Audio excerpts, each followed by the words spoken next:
Today, we're diving into a fascinating business case. It's about a company that so completely dominated its home market that its total victory, well, it became its biggest problem. Let's get into it. So, let me just ask you this straight up. What do you do when you've already won? This isn't some philosophical question. It's the very real high-stakes dilemma that was staring Kakao Mobility right in the face. They're the undisputed king of South Korea's ride-hailing scene. It's the kind of problem most companies would kill for, but for them, it forced a massive strategic pivot. And to really get why they were in such a tight spot, you have to understand this number: 90%. That is Kakao Mobility's insane market share in South Korea's taxi-hailing industry. I mean, we're not talking about market leadership here. This is a whole other level. It's practically total market saturation. Which, of course, brings us to our first section, the saturated kingdom. This is where we unpack how Kakao's incredible success actually created an equally incredible and dangerous challenge. And look, that dominance was paying off big time. By 2023, the company was pulling in around $700 million in revenue. And they weren't just growing, they were solidly profitable. So on paper, everything looked absolutely perfect. But, just beneath that shiny surface, some serious problems were starting to boil over. So, here's the trap they were in. It was a two-front problem. On one side, when you've already captured over 90% of your home market, where do you go from there? Meaningful growth was pretty much impossible. They'd hit a hard ceiling. But on the other side, being that big makes you a massive target. And sure enough, the regulators came knocking, hitting them with a major fine for supposedly tweaking their algorithm to give their own affiliated taxis an unfair advantage. You see the picture, right? They were completely boxed in, stuck between a market with no more room to grow and increasing pressure from the government. The writing was on the wall. The strategic imperative was crystal clear. They had to go global or risk just fading away. So, how in the world do they plan to escape this gilded cage? Well, that brings us to their really clever plan, what we're calling the three-step global pivot. Now, their strategy wasn't just one single flashy move. No, it was three very deliberate, interconnected decisions. First, they needed to get themselves a global passport. Second, they would start exporting their technology, not their cars. And third, and this is key, while they were doing all that, they had to make sure their home base in Korea was an absolutely impenetrable fortress. Let's start with step one. In March 2023, they made their first ever acquisition outside of Korea. But here's the twist. They didn't buy some rival ride-hailing app. Instead, they bought a UK-based company called Splyt. And to get this strategy, you have to understand what Splyt actually is. Splyt is what's known as a super app enabler. Okay, think of it like this. Instead of trying to build a brand new taxi service in every single country, which is crazy expensive, Kakao just bought the B2B plumbing.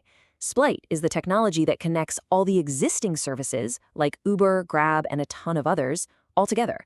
It was an absolutely brilliant shortcut. And the payoff? It was immediate, and it was huge. Literally overnight, Kakao's 32 million users in Korea could open their familiar Kakao T app and hail a ride in over 30 countries. Bam! Instant global network. And they did it without fighting a single bloody, expensive turf war with giants like Uber. It even let them launch a new service called Ka.Ride, just for tourists visiting Korea. A total game changer. Okay, so with this global network now in their back pocket, Kakao was ready for its second major pivot. This is where they really changed the game. They shifted from being a service for consumers to being a technology exporter for businesses. And they did not waste any time. They inked a huge deal in Saudi Arabia to provide smart parking tech for a massive new development project. Then they signed another one in Japan to export their digital dispatch system to help modernize an entire group of over 100 taxi companies. You see what they're doing? They were selling the brain, not the car. And that brings us to the third and maybe the most critical part of this whole strategy. While they were making all these big moves around the world, they never took their eye off the ball back home. They doubled down on building what you could call an unbreachable mass moat. And mass, that just stands for mobility as a service. The whole idea was to make their Kakao T app so essential, so indispensable, that you couldn't imagine life without it. It wasn't just for taxis anymore. They folded in navigation, e-bikes, parking services, even designated driver services, the whole shebang. This creates a really powerful lock-in effect. I mean, even if a new competitor somehow managed to steal a few taxi customers, users would still need the app for everything else. This secured the cash flow they needed to fund all their global ambitions. Okay, so let's pull all these threads together and zoom out for a second. This isn't just a story about one company's clever strategy.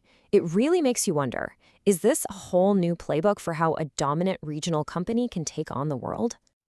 When you boil it all down, what Kakao did was parlay its total dominance at home into an asset-light, B2B-first global strategy. Instead of waging a bloody and expensive war against Uber and Grab on their own turf, they chose to become a technology partner. They decided to sell the picks and shovels in the global mobility gold rush. And this is where I turn it over to you. The verdict is yours. Looking at this very unique playbook, what do you think? Was avoiding a direct fight the smart strategic play? Or was it maybe a sign of weakness? And, let's think about the money for a second. These B2B tech deals can be really stable, sure, but do they offer that explosive rocket ship growth that investors in this space usually crave? Or is this a much slower, safer, but maybe less exciting path to building a global powerhouse? And finally, here's the ultimate question. In the long run, how is this clever, indirect platform export model really going to hold up against the direct, aggressive, in-your-face consumer tactics of its massive global rivals? That is the billion-dollar question Kakao is betting its entire future on.